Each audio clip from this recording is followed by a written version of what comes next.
ഇന്ന് റവന്യൂ മന്ത്രി, ഫിഷറീസ് മന്ത്രി, ചീഫ് സെക്രട്ടറി, ബന്ധപ്പെട്ട ഉദ്യോഗസ്ഥർ ഇവരെല്ലാം അടങ്ങുന്ന ഒരു യോഗം ചേരുകയും ഈ വിഷയം ചർച്ച ചെയ്യുകയും ചെയ്തു. തീരപ്രദേശത്തുണ്ടായ പ്രയാസങ്ങളും വിശദമായി ചർച്ച ചെയ്തു. കപ്പൽ മുങ്ങിയതിനെ തുടർന്നുണ്ടായ പ്രയാസങ്ങൾ മത്സ്യത്തൊഴിലാളി കുടുംബങ്ങളെ ബാധിച്ചിട്ടുണ്ട്. അവർക്ക് താൽക്കാലിക ആശ്വാസം നൽകണമെന്ന് യോഗത്തിൽ തീരുമാനമായി.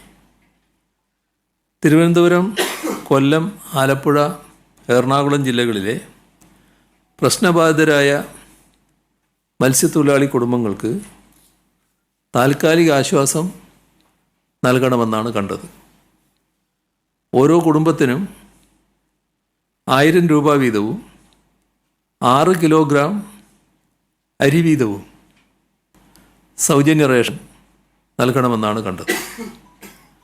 കപ്പലപകടം സംസ്ഥാന പ്രത്യേക ദുരന്തമായി പ്രഖ്യാപിച്ചിട്ടുണ്ട്.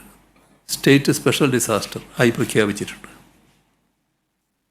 ഡയറക്ടർ ജനറൽ ഷിപ്പിംഗ് വന്നിരുന്നു. അദ്ദേഹവുമായി ചർച്ച ചെയ്ത് നിലവിലുള്ള സ്ഥിതി അവലോകനം ചെയ്തിട്ടുണ്ട്.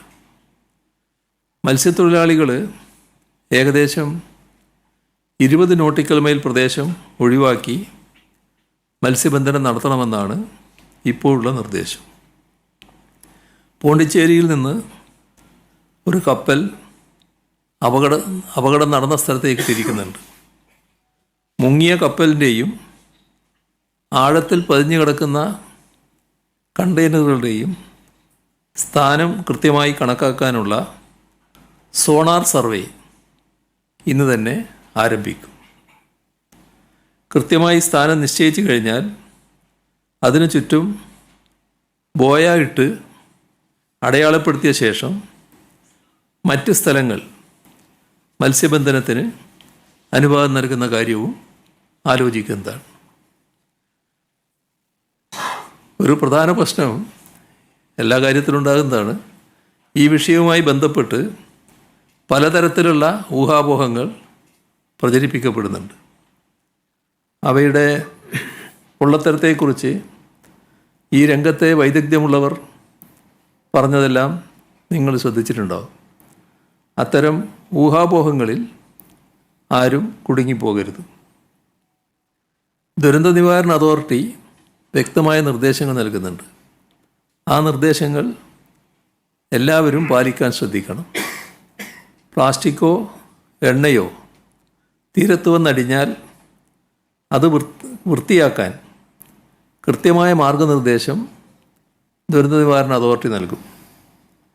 കടലിൽ ഒഴുകി നടക്കുകയോ വലയിൽ കുടുങ്ങുകയോ ചെയ്യുന്ന വസ്തുക്കൾ മത്സ്യത്തൊഴിലാളികളെടുത്ത് ബോട്ടിൽ കയറ്റരുത്.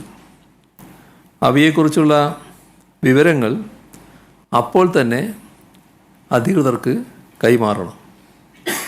കാൽസ്യം കാർബൈഡ് അടങ്ങിയ കണ്ടെയ്നറുകൾ ഭാരം കൂടുതലുള്ളതിനാൽ കടലിൻ്റെ അടിത്തട്ടിലേക്ക് മുങ്ങിയതായിട്ടാണ് പറയുന്നത്. അങ്ങനെയാണെങ്കിൽ അതുകൊണ്ടിപ്പോൾ അപകടമൊന്നും ഇല്ല.